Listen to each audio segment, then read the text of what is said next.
सभी विद्यार्थियों को नमस्ते। मैं आपके अपने YouTube channel learning with Rajat sir के इस प्लेटफॉर्म पर आप सभी का एक बार फिर से स्वागत करते हैं। सबसे पहले तो आप ये बताइए, टेंशन तो ज्यादा नहीं ले रहे हैं? बेटा बोर्ड एग्जाम है, केवल आपके एग्जाम नहीं। आप अच्छे से केवल पढ़ाई पर फोकस करिए, पेपर की चिंता ना करें। नेचुरल है, आपके साथ नहीं। आपको क्या लग रहा है कि केवल मेरे साथ ही हो रहा है ऐसा? आप ही केवल चिंता कर रहे हैं, आपको केवल डर लग रहा है, एंजाइटी आपको ही हो रही है, आप ही पैनिक हो रहे हैं। ऐसा नहीं है बेटा, काफी सारे स्टूडेंट हैं जिनके साथ ऐसा होता है। पैनिक होने से, एंजाइटी लेने से कोई फायदा नहीं है। आप अपना जो 100% दे पा रहे हैं वो भी नहीं दे पाएंगे। आप घबराने की कोई दिक्कत नहीं है, आप अपनी पढ़ाई पर फोकस करें, सबसे बेटर रहेगा। अच्छा रिजल्ट आप लेके आएंगे, इससे ज्यादा और क्या चाहिए आपको? अभी तो आप पहले तो आप सभी के प्रैक्टिकल चल रहे हैं, आप सभी लोग अभी कॉलेज वगैरह में बिजी हैं क्योंकि आपके प्रैक्टिकल वगैरह चल रहे हैं। इधर बोर्ड एग्जाम की टेंशन क्योंकि एग्जाम की डेट पास आ रही है, इधर कॉलेज में प्रैक्टिकल चल रहा है, सुबह से पूरा पूरा दिन हो जाता है आपको प्रैक्टिकल। आप परेशान ना हो, पहले तो आप प्रैक्टिकल चल रहे हो उस पर फोकस करो। सबसे पहला काम क्या है? प्रैक्टिकल है, अभी प्रैक्टिकल चल रहा है। प्रैक्टिकल क्या है, 4-5 दिन में कंप्लीट हो जाएंगे। फिर अपना पूरा फोकस आप पढ़ाई पे देना। प्रैक्टिकल चल रहे हैं, प्रैक्टिकल आपने जिस पे बनाई अपनी फाइल, प्रोजेक्ट वगैरह जो भी आपने तैयार किया, जिस टॉपिक पर तैयार किया, उससे जुड़ी बेसिक से लेके एडवांस तक की जो भी आप जानकारी आपके सिलेबस में है, सिलेबस में, आउट ऑफ सिलेबस नहीं, सिलेबस के अकॉर्डिंग ही आप उसे पढ़ लें। जो एग्जामिनर है वो आपके सिलेबस से ही पूछेगा, आउट ऑफ सिलेबस कोई भी क्वेश्चन नहीं पूछेगा। और एग्जामिनर का किस बात का डर? वो भी एक टीचर है ना, बाहर से आ रहा कोई बात नहीं है, आपसे क्या करेगा? क्वेश्चन ही तो पुटअप कर रहा है, क्वेश्चन आपसे पूछेगा, आप आ रहा है रिप्लाई कर दो। पहली बात तो क्या आपको करना क्या है, एग्जामिनर जब आपसे कोई क्वेश्चन पूछे आपको थोड़ा टाइम लेना है। अब ऐसा भी नहीं कि टाइम ही ले लिया आपने, आप थोड़ा सा रुक के जवाब देंगे। थोड़ा जब क्वेश्चन एग्जामिनर ने पूछा तो उस क्वेश्चन को अच्छे से सुनेंगे कि उसने बोला क्या। अगर आपने नहीं सुन पाया, कभी कभी बाई चांस क्या होता है किसी कारण बस बच्चा सुन नहीं पाता है, तो आप उससे बोल सकते हैं रिपीट करने के लिए। वो आपको चिल्लाएगा नहीं, मारेगा नहीं, कोई चिंता वाली बात नहीं है। आप उससे बोल दो एक बार रिपीट करने के लिए, वो आपको बोल देगा। आप अच्छे से सुनकर, अच्छे से समझकर उसका रिप्लाई दें। नहीं, कोई क्वेश्चन नहीं आ रहा, आप उसको सामने से बोल दो अच्छे से, कोई दिक्कत नहीं है, घबराने की कोई बात नहीं है। प्रैक्टिकल आप ही अनोखे नहीं दे रहे हो, इससे पहले बहुत सारे बच्चे प्रैक्टिकल दे चुके हैं, बहुत सारे प्रैक्टिकल देके जा चुके हैं।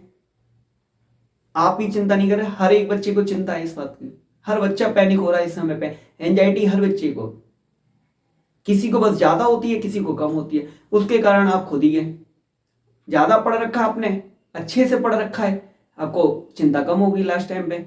जिस बच्चे ने थोड़ा कम पढ़ रखा उसकी चिंता ज्यादा होती है। तो आप परेशान होने से कोई फायदा नहीं है। आखिरी समय अपनी पढ़ाई पर ही फोकस रखो। प्रैक्टिकल चल रहे, प्रैक्टिकल में जो भी आप टॉपिक है आप उसे अच्छे से तैयार करते हुए जाएं। एग्जामिनर में डरने की कोई दिक्कत नहीं है। एग्जामिनर जो भी क्वेश्चन पूछा आप उसका रिप्लाई कर देना, आ रहा तो दे देना, नहीं आ रहा तो शांति से उससे बोल देना, ठीक है सर नहीं आ रहा। आप पैनिक क्यों हो रहे हैं? एग्जाम ही तो है। आप बस ये करें, yes I can do it, मैं कर सकता हूं, मैं कर सकती हूं, बहुत अच्छे से कर सकते हो। तो बस अपने अच्छे परफॉर्मेंस पर ध्यान दें। आप कितने नंबर आएंगे, कैसे होगा, नहीं होगा, उसकी टेंशन ना लो। अपनी पढ़ाई पर फोकस करो, आप सब अच्छा करके आएंगे। समझ में आ रहा है ना? चिंता की कोई बात नहीं है, चिंता करने की कोई बात नहीं है। पैनिक, एंजाइटी ये सब बेकार है आपके लिए, हर किसी को होती है। मैं ये नहीं कह रहा छोड़ दो, छूटेगी नहीं, नेचुरली है, होगी। आप ज्यादा पढ़ लोगे तो ज्यादा तब भी होगी, आप नहीं पढ़ोगे तब भी होगी। वो चिंता है, लगी रहती है। इसलिए बात पर फोकस रखें, आप अपनी पढ़ाई पर ही फोकस रखें, अपनी पढ़ाई को अच्छे से करें। और कोई आपके पास और कोई ऑप्शन है नहीं ना,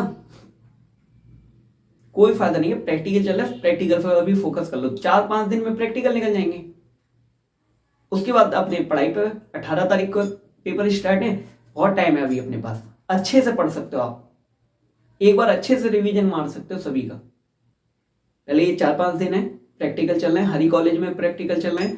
आप प्रैक्टिकल पर फोकस करें। 3-4 दिन में आपके प्रैक्टिकल खत्म हो जाएंगे। प्रैक्टिकल खत्म, एक बार रिवीजन को अच्छे से एक बार लगा देना, आप अच्छा करके आएंगे, इस बात की हमें उम्मीद है। ठीक है, तो टेंशन नहीं लें। एक आप क्या करें, एक शेड्यूल बना लें अपना आप कि हमें इस टाइम पे पढ़ना है। हर ब्रेक जरूर लेना है, हर 2 घंटे 1.5 घंटे का आप अपना सेशन बनाए पढ़ाई का। उसके बाद आप 15-20 मिनट का आप क्या कर सकते हैं, रेस्ट ले सकते हैं। रेस्ट भी जरूरी है, ठीक है ना। तो अभी ज्यादा पैनिक होने की जरूरत नहीं है। अभी तो आपको बहुत आगे तक जाना है, बहुत सारे एग्जाम देखने हैं। ये तो बहुत छोटा है बोर्ड एग्जाम, ठीक है ना। आपके लिए तो अभी नहीं छोटा है, लेकिन आप आगे और भी जाएंगे तो आपको वहां और ज्यादा स्ट्रगल मिलेगा। तो अभी क्या करना है आपको, आप इसी पे फोकस करें अच्छे से, केवल पढ़ाई पे। चिंता करके कोई फायदा नहीं होता है, रिजल्ट बाद में देखेंगे। अभी मेरा काम क्या है, पढ़ाई करना है, पढ़ाई करना है, पढ़ाई करना है। हम पढ़ाई करेंगे, तन से भी करेंगे, मन से भी करेंगे, लेकिन धन से नहीं करेंगे। आपको धन से पढ़ाई नहीं करनी है, आपको केवल तन और मन से पढ़ाई करनी है। आप वो करते रहिए, रिजल्ट की चिंता मई में करेंगे जाके, ठीक है। तो आज की क्लास को हम लोग स्टार्ट करते हैं। वो आज काफी सारे बच्चे कह रहे थे, सर मुझे घबराहट हो रही है, सर मेरा क्या होगा, कैसे रिजल्ट आएगा, सर मुझे चिंता हो रही है, सर मुझे नींद नहीं आती है। ऐसे बहुत सारे बच्चे क्वेश्चन कर रहे थे, सर मेरी एक ही प्रॉब्लम, सर मैं आगे का पढ़ती हूँ तो पीछे का भूल जाती हूँ, पीछे का पढ़ रही तो आगे का भूल जाते हैं, सर मुझे कुछ याद ही नहीं रहता है, सर मेरी केमिस्ट्री नहीं दिमाग में जा रही है, सर मैथ में भूल जाता हूं मैं, सर फिजिक्स में समझ में नहीं आता है, ट्रांजेक्शन पढ़ते हैं सर भूल जाते हैं, अगले दिन 2 दिन नहीं पढ़ते सर भूल जाते हैं, सर केमिस्ट्री पढ़ते हैं तो फिजिक्स भूलने लगते हैं, फिजिक्स पढ़ना है तो बायोलॉजी भूलने लगते हैं। हर एक बच्चे के साथ होता है। अगर आप सीक्वेंस से शुरुआत से अच्छे से पढ़ते हुए आए तब आपको कोई दिक्कत नहीं होगी। आपने केवल तब चलो हो जाएगा हो जाएगा करते हुए चले, लास्ट में हो जाएगा वही दिख रहा हो आपके बीच। अभी भी टाइम है, कोई बात नहीं है। पैनिक डोंट पैनिक, एंजाइटी वगैरह लेने की कोई चिंता ना करें। आप केवल अपना फोकस पढ़ाई पर रखें, सब कुछ ठीक होगा, बाद में देखेंगे। अभी केवल मेरा काम है पढ़ाई करना, मेरा काम है पढ़ाई करना, पढ़ाई करेंगे, ठीक है। तो आप ना ये सेशन स्टार्ट करते हैं। इसमें मैं आपको SN1 SN2 अभिक्रिया करना सिखा रहा हूँ। यानी कि हमारी हेडिंग क्या है, अभी हम लोगों ने पढ़ा क्या इससे पहले, हमारे इससे पहले जो लेक्चर हो गया उसमें हम लोगों ने हेलो एल्केन का इंट्रोडक्शन पढ़ा था। सबसे पहले हम लोगों ने हेलो एल्केन जाना था, हेलो एल्केन होता क्या है ये जानना था। फिर हम लोगों ने क्या पढ़ा था, हेलो एल्केन का निर्माण, मतलब हेलो एल्केन के निर्माण की विधियां पढ़ी थी। विरचन पढ़ा था हेलो एल्केन का, कितनी 10 तरीके से हम लोगों ने हेलो एल्केन बनाना सीखा था। 10 तरीके से, 10 बहाने करके नहीं, 10 तरीके से हमें हेलो एल्केन पढ़े थे हम लोगों ने। यानी कि 10 रिएक्शन हम लोगों ने देखकर 10 रिएक्शन देखी थी जिनसे हम हेलो एल्केन बना सकते हैं। एक एक स्टेप को मैंने आपके सामने ही एक्सप्लेन किया है, स्टेप बाय स्टेप एक्सप्लेन किया, आपके दिमाग में उतारा है। आप बताओ कैसे भूल सकते हो आप, है ना। तो पैनिक होने की कोई दिक्कत नहीं है। जितना पढ़ाते हुए चलो उतना आप रिवीजन करते हुए चले, आपको ज्यादा एक्स्ट्रा लेने की कोई लोड नहीं है, ठीक है। अब आप क्या करेंगे, हम लोगों ने इतना पढ़ रखा है, हेलो एल्केन के बारे में जान लिया, हेलो एल्केन का निर्माण भी पढ़ लिया। आज हम लोग नेक्स्ट हेडिंग जो हमारी स्टार्ट होने वाली है वो हेडिंग क्या हमारी, हेलो एल्केन की रासायनिक अभिक्रियाएं। हेलो एल्केन की रासायनिक अभिक्रियाएं मतलब अभी तक हम लोगों ने ये देखा था हेलो एल्केन बनता कैसे है, हेलो एल्केन बनता कैसे है, लेकिन आज हम लोग हेलो एल्केन से क्या क्या बना सकते हैं, हेलो एल्केन किससे क्रिया कर सकता है वो देखने वाले हैं। मतलब जैसे आप एग्जाम्पल के तौर पे देख सकते हैं, पहले हम लोगों ने ये सीखा आलू बनता कैसे, आलू उगता कैसे, आलू निकलता कैसे, आलू आया कैसे, वो हमने जाना। अब हम लोग ये सीखने वाले हैं कि आलू से क्या क्या सब्जियां बन सकती हैं, गाजर मटर जो भी सब्जियां बन सकती हैं, अब हम वो देखने वाले। मतलब पहले हमने हेलो एल्केन को बनाना सीखा, अब हेलो एल्केन से क्या क्या कर सकते हैं वो अब सीखने वाले हैं। समझ में आ गया क्या हेडिंग हमारी, समझ में आ गया। चले आइए देखते हैं। तो हेलो एल्केन की रासायनिक अभिक्रियाएं देख रहे हैं हम लोग, क्या देख रहे हैं, हेलो एल्केन की रासायनिक अभिक्रियाएं, ठीक है। Chemical reactions of halo alkane, chemical reaction of halo alkane. इसमें हमारी पहली हेडिंग क्या है, इसमें हमारी फर्स्ट हेडिंग क्या है, हेलो एल्केन की नाभिक रागी, हेलो एल्केन की नाभिक रागी प्रतिस्थापन अभिक्रिया। मतलब इसके अंदर मेरी जो पहली हेडिंग है वो क्या है, हेलो एल्केन की नाभिक रागी प्रतिस्थापन अभिक्रिया। अब देखो इसमें कुछ टर्म्स आए हैं जो आपको परेशान कर सकते हैं। नाभिक रागी क्या होता है, प्रतिस्थापन क्या होता है, बाकी तो आप सब जानते हैं। पहले इस हेडिंग को शुरू करने से पहले, स्टार्ट करने से पहले हम इन दो टर्म्स को अच्छे से समझ लेते हैं। नाभिक रागी का मतलब क्या है, प्रतिस्थापन का मतलब क्या है। नाभिक रागी क्या होते हैं समझ लेते हैं। नाभिक रागी का मतलब क्या होता है, नाभिक का मतलब होता है न्यूक्लियस,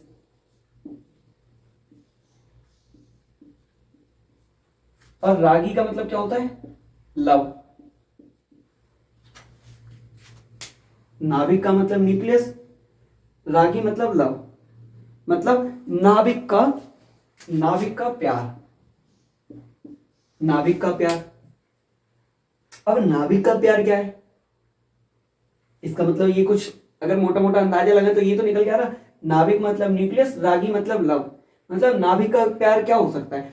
अब आप जरा हमें ये क्वेश्चन बताओ कि अगर कोई लड़का है उसकी शादी किससे होगी, अगर कोई एक लड़का है उसकी शादी किससे होगी, किसी लड़की से होगी। अगर कोई एक लड़का है तो उसकी शादी किससे होगी, सीधी सी बात है किसी एक लड़की से होगी। यदि कोई एक लड़की है तो उसकी शादी किससे होगी, एक लड़के से होगी। कॉमन सेंस वाली बात है, जेंडर देख के बता देंगे हम, ठीक है। अब इधर सुनो इसी बात को। अब हम अगर ये पहचान ले जो हमारा न्यूक्लियस है वो कैसा होता है, पॉजिटिव या निगेटिव, मतलब न्यूक्लियस पर जो हमारा नाभिक है उस पर कौन सा आवेश होता है, पॉजिटिव या निगेटिव, हमें पता कर लेंगे, बहुत आसानी से हम बता देंगे। तो न्यूक्लियस पे हमारा कौन सा होता है, निगेटिव चार्ज होता है। कौन सा, निगेटिव, मतलब न्यूक्लियस कैसा होता है हमारा, निगेटिव, निगेटिव होता है। तो जब ये निगेटिव है तो किसकी तरफ आकर्षित होगा, किसकी तरफ भागेगा, किससे शादी करेगा जाके, पॉजिटिव से, सीधी सी बात है। मतलब ये कैसा हमारा निगेटिव, ये हमारा कैसा है निगेटिव, ये हमारा कैसा है निगेटिव। तो ये आकर्षित किसकी तरफ होगा जाके, ये किसकी तरफ भागेगा जाके, पॉजिटिव वाले की तरफ। यही तो करेगा ये खुद कैसा है निगेटिव, मतलब खुद लड़की है तो किसकी तरफ भागेगी, खुद लड़की है तो किसकी तरफ भागेगा, लड़के की तरफ। खुद लड़की है तो किसकी तरफ भागेगा, लड़के की तरफ। समझ में आ रहा है ना, ये नेगेटिव है तो किसकी तरफ जाएगा, पॉजिटिव की तरफ। किधर आकर्षित होगा, पॉजिटिव की तरफ। समझ में आ रहा है। अच्छा न्यूक्लियस रागी होते क्या, एग्जाम्पल देख लो आप, एग्जाम्पल में आप समझ लो। मतलब नाभिक रागी वो होते हैं जिन पर नेगेटिव का चार्ज होता है। जैसे सर बता दो, OH minus, Cl minus, Br minus, ये सब क्या है, नाभिक रागी तो है, नाभिक रागी तो है। नाभिक रागी मतलब जिस पर निगेटिव चार्ज हो, नाभिक रागी मतलब जिस पर निगेटिव चार्ज हो, नाभिक रागी मतलब जिस पर निगेटिव चार्ज हो, वो हमारे कैसे होते हैं, निगेटिव चार्ज मतलब नाभिक रागी, निगेटिव चार्ज मतलब नाभिक रागी। OH माइनस नाभिक रागी, Cl माइनस नाभिक रागी। क्यों, क्योंकि इसमें निगेटिव चार्ज है, और निगेटिव चार्ज है तो ये किसकी तरफ भागेंगे, ये किसकी तरफ आकर्षित होंगे, पॉजिटिव की तरफ। समझ में आ रही बात। नाभिक रागी का मतलब समझ में आ गया, नाभिक रागी का मतलब समझ में आ गया। प्रतिस्थापन का मतलब क्या होता है, जब दो लोगों के जगहों का आदान प्रदान हो जाए, जब दो लोगों की जगहों का आदान प्रदान हो जाए, मतलब मैं आपकी जगह पहुंचाऊं, आप मेरी जगह आकर पढ़ाने लगे, तो ये क्या होगा, प्रतिस्थापन हो जाएगा। हम दोनों के बीच में प्रतिस्थापन हो जाएगा। मतलब आप जहां बैठे हुए हैं, अगर वहां हम आकर आपकी जगह बैठकर पढ़ने लगे, आप यहां आकर पढ़ाने लगे, यही क्या हो जाएगा, प्रतिस्थापन हो जाएगा। अरे सर क्या बात कर दी, हम आपकी जगह, हाँ आप तो, मैं तो आ सकता हूँ आपकी जगह, रसीद तो देखने हैं, रजाई में आराम से लेट के कंबल ओढ़ के आराम से देखना है। सर मैं नहीं पढ़ाऊंगा हैं। तो सुनो इधर, प्रतिस्थापन का मतलब समझ में आ गया। मतलब दो लोगों की जगहों का आपस में एक्सचेंज, मतलब आप मेरी जगह आकर पढ़ाने लगा, मैं आपकी जगह जाकर वीडियो देखने लगे, तो क्या हो जाएगा, हम दोनों के क्या हो जाएगा, हम दोनों के बीच में क्या हो जाएगा, प्रतिस्थापन। समझ में आ रहा है। तो दोनों के मतलब समझ में आ गए। अब इस हेडिंग में क्या है, आप समझो इधर,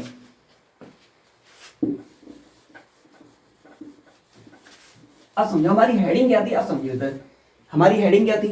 हमसे ये कह रहा था हेलो एल्कीन की नाभिक रागी प्रतिस्थापन अभिक्रिया। मतलब कोई नाभिक रागी आएगा, हेलो एल्कीन में क्या करेगा, प्रतिस्थापन करेगा। देख लेते, कोई नाभिक रागी हेलो एल्कीन ले लेते पहले, RX, ये क्या ले लिया, RX ले लिया, हेलो एल्कीन ले लिया, RX मतलब हेलो एल्कीन ले लिया। अब कोई नाभिक रागी आएगा,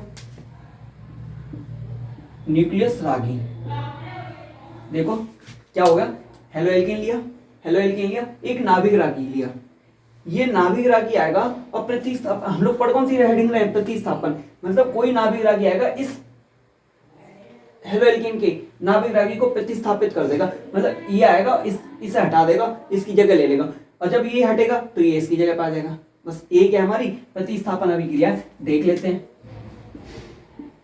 मतलब मैंने आपको क्या बताया, ये न्यूक्लियस रागी इसकी जगह ले लेगा, इसका स्थान ले लेगा, तो हमारा क्या बनेगा आर एन, ठीक है, आर एन। यह क्या हो गया आर और न्यूक्लियस रागी आ गया इसकी जगह पे, ये हटा तो ये बाहर निकल जाएगा, ठीक है। समझ में आया हमारा, समझ में आया आपको।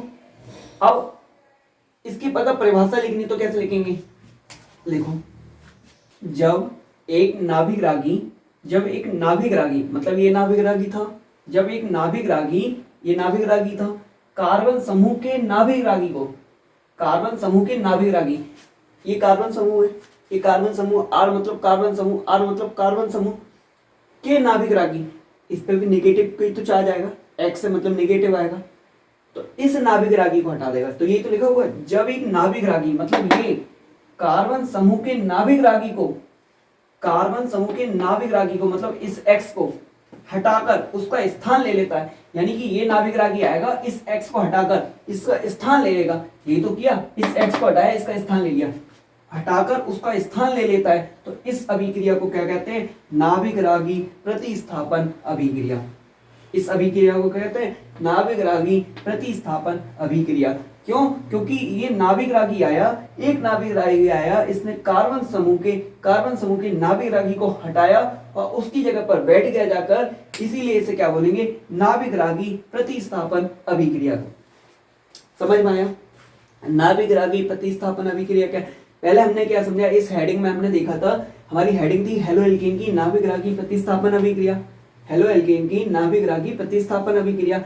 नाभिक रागी का मतलब समझा मैंने, नाभिक रागी टर्म्स का मतलब समझा, मतलब नाभिक रागी वो होते हैं जिन पर नेगेटिव का चार्ज होता है, नाभिक रागी वो होते हैं जिन पर नेगेटिव का चार्ज होता है, जिस पर नेगेटिव निशान होता है, नेगेटिव आवेश होता है। प्रतिस्थापन मतलब मैं आपकी जगह जाऊं, आप मेरी जगह आ जाएं, तो क्या हो जाएगा, प्रतिस्थापन हो जाएगा। मतलब इन दो टर्म्स को समझा।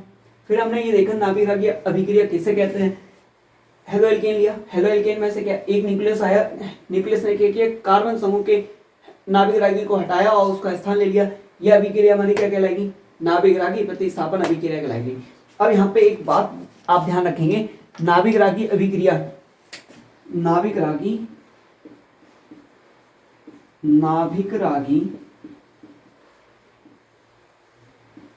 प्रतिस्थापन अभिक्रिया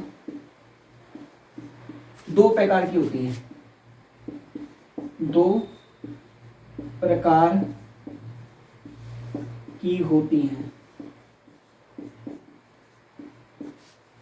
अब कौन सी दो प्रकार है वो आप देख लो। पहली कौन सी है, SN1, SN1, SN2, एक अणु नाभिक रागी प्रतिस्थापन अभिक्रिया,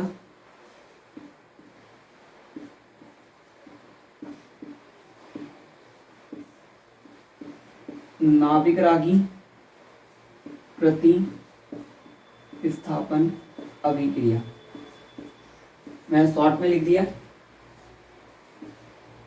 द्वि अणुक नाभिक रागी प्रतिस्थापन अभिक्रिया।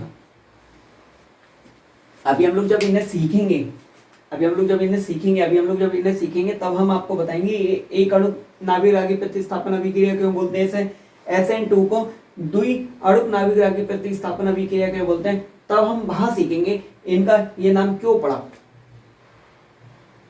आपको समझ में आ गया? मतलब हम लोग पढ़ क्या रहे थे, स्टार्टिंग हम लोगों ने क्या करी, हम लोग पढ़ रहे थे हेलो एल्केन की रासायनिक अभिक्रिया। मतलब अभी इससे पहले हम लोगों ने क्या पढ़ा था, हेलो एल्केन का निर्माण पढ़ा था, मतलब हेलो एल्केन बनता कैसे, हम लोगों ने वो पढ़ा। अब हम लोग ये पढ़ रहे हैं हेलो एल्केन से हम लोग क्या क्या कर सकते हैं, यानी कि हेलो एल्केन की रासायनिक अभिक्रिया पढ़ रहे हैं। इसमें हम लोगों की पहली हेडिंग क्या थी, हेलो एल्केन की नाभिक रागी प्रतिस्थापन अभिक्रिया, हेलो एल्केन की नाभिक रागी प्रतिस्थापन अभिक्रिया। तो पहले इसमें नाभिक रागी शब्द आया था उसे समझा, प्रतिस्थापन शब्द आया उसे समझा, फिर हमने नाभिक रागी प्रतिस्थापन अभिक्रिया किसे कहते हैं वो समझा। फिर अब हमने इसके बाद अब हम ये पता चल गया कि नाभिक रागी प्रतिस्थापन अभिक्रियाएं दो प्रकार की होती हैं। कौन कौन सी? SN1 अभिक्रिया, SN2 अभिक्रिया, SN1 अभिक्रिया, SN2 अभिक्रिया। इन्हें हम लोग एक एक करके पढ़ेंगे। आप क्या करें, इसे मैं रफ कर रहा, फिर मैं आपको SN1 अभिक्रिया को स्टार्ट कर रहा।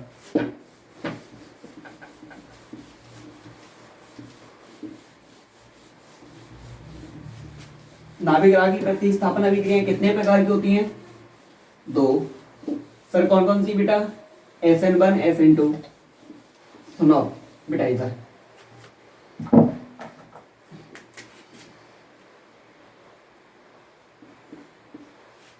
अभी मैंने क्या बताया? SN1 अभिक्रिया, SN1 अभिक्रिया। अब इसे समझेंगे आप। यह अभिक्रिया दो चरणों में पूरी होती है। यह अभिक्रिया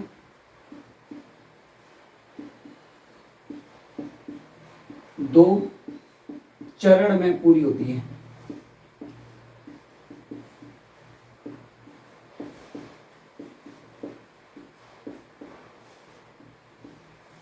मतलब इस SN1 अभिक्रिया है वो हमारी दो स्टेप में होगी कंप्लीट। SN1 अभिक्रिया हमारी कै चरणों में होगी? कितने स्टेप में होगी? दो में। अब एक एक स्टेप को देख लेते हैं। स्टेप 1, स्टेप 1 इसमें क्या होता है? इसमें सबसे पहली स्टेप में क्या होगा? सुनो, SN1 अभिक्रिया, SN1 अभिक्रिया दो चरणों में पूर्ण होती है, दो चरणों में कंप्लीट होगी जाके, दो स्टेप में पूरी होगी जाके। इसकी जो पहली स्टेप है उसमें कार्बोधनाइन का निर्माण होता है। पहली स्टेप में हम लोग क्या करने वाले हैं? कार्बोधनाइन का निर्माण करने वाले हैं। कार्बोधनाइन का निर्माण करने वाले हैं। कार्बोधनाइन का निर्माण मतलब पहले स्टेप में क्या होगा? कार्बोधनाइन का निर्माण होगा SN1 अभिक्रिया में। इसके लिए हमें क्या चाहिए? 3 degree halo alkane, 3 degree halo alkane चाहिए। 3 डिग्री हेलो एल्केन ले लेते हैं।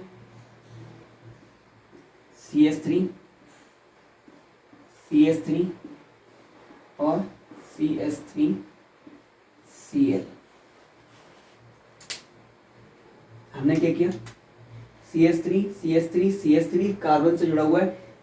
ये कैसा हो गया? 3 degree halo alkane, 3 degree RX। ये हेलो एल्केन है क्योंकि X लगा हुआ, R के साथ X लगा हुआ, R के साथ X लगा हुआ, तो हेलो एल्केन है। 3 डिग्री है। 3 डिग्री कैसे? अब वो समझो, जिस कार्बन के साथ हेलोजन जुड़ा हुआ है, मतलब जिस कार्बन से हेलोजन जुड़ा हुआ है, जिस कार्बन से, यानी कि हेलोजन जिस कार्बन से जुड़ा हुआ है, हेलोजन जिस कार्बन से जुड़ा हुआ है वो अन्य 3 कार्बन से जुड़ा हुआ है।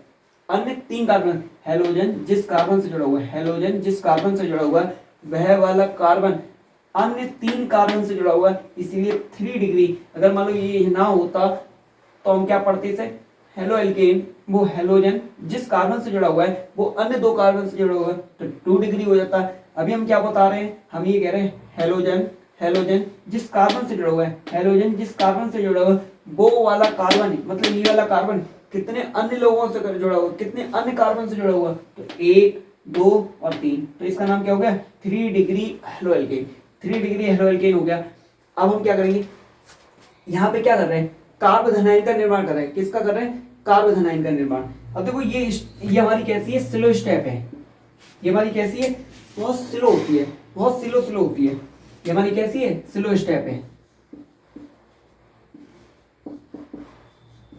हमें धीमा पद है, यानी कि अभी होगा कैसे इसमें? अब देखो इसे कार्बोधनाइन का निर्माण होगा, मतलब इस पर होने वाला क्या है?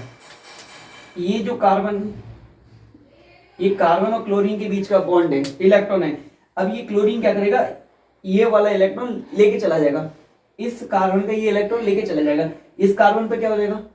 इलेक्ट्रॉन की कमी हो जाएगी। इलेक्ट्रॉन की कमी होगी तो इस पे कौन सा आ जाएगा? पॉजिटिव चार्ज आ जाएगा, प्लस का चार्ज आ जाएगा। कर लेते हैं। मतलब ये वाला इलेक्ट्रॉन क्या हुआ? समझो आप, एक एक बात को समझो। ये इलेक्ट्रॉन ये लेके जा रहा है क्लोरीन अपने साथ, ये इलेक्ट्रॉन कार्बन का ये इलेक्ट्रॉन क्लोरीन अपने साथ लेके जा रहा है। अपने साथ लेके जाएगा तो क्या हो जाएगा? इस कार्बन पे एक इलेक्ट्रॉन की कमी हो जाएगी, इस कार्बन पे एक इलेक्ट्रॉन की कमी हो जाएगी, और कमी हो जाएगी तो इस पर कौन सा चार्ज आएगा? पॉजिटिव चार्ज आएगा, देखो CS3 C CS3 CS3, इस पे कौन सा चार्ज आ गया, पॉजिटिव आ गया, क्योंकि इस पे इलेक्ट्रॉन की कमी होगी, एक इलेक्ट्रॉन की कमी तो पॉजिटिव चार्ज आ गया। अब इसके पास तो एक इलेक्ट्रॉन खुद का था, एक इलेक्ट्रॉन इसने इससे ले लिया कार्बन से, तो इसके पास एक इलेक्ट्रॉन ज्यादा और हो गया, एक इलेक्ट्रॉन ज्यादा हो गया। और ज्यादा के लिए क्या होता है हमारे पास, हमें पता है ज्यादा के लिए माइनस लगाते हैं।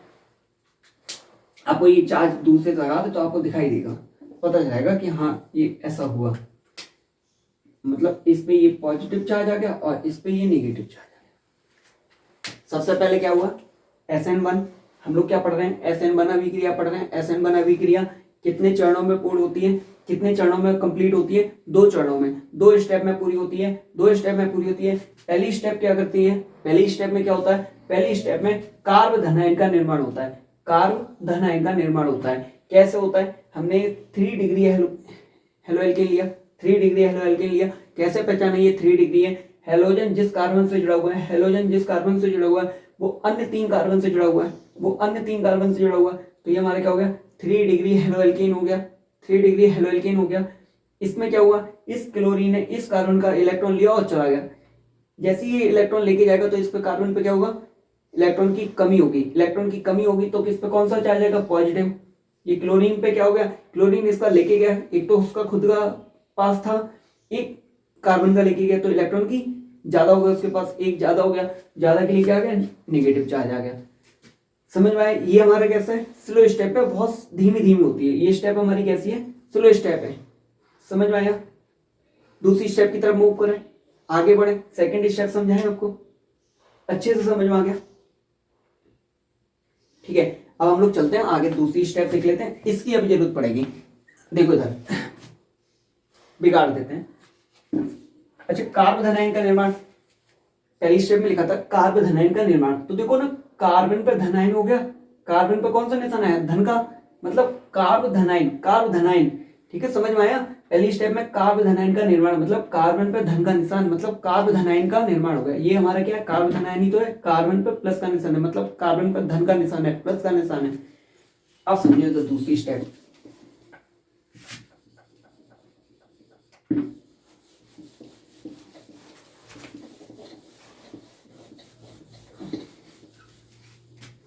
अब देखना बेटा, दूसरी स्टेप में कुछ भी नहीं है, समझो। सेकंड स्टेप में क्या करना है, कार्ब धनायन पर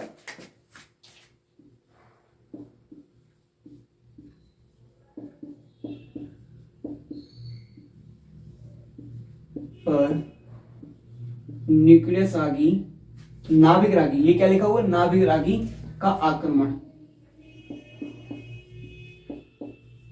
आक्रमण मतलब अब कोई नाभिक रागी आएगा और वो कार्ब धनायन पर निर्माण अटैक करेगा, अटैक करेगा। अभी हम लोगों ने कार्ब धनायन बनाया था, बना लो तुरंत ही, CS3 C CS3 CH3, ये हमारा कैसा कार्ब धनायन है, ये हमारा क्या है, कार्ब धनायन है, क्योंकि कार्बन पर प्लस का निशान है, कार्बन पर प्लस का निशान है तो ये कार्ब धनायन है।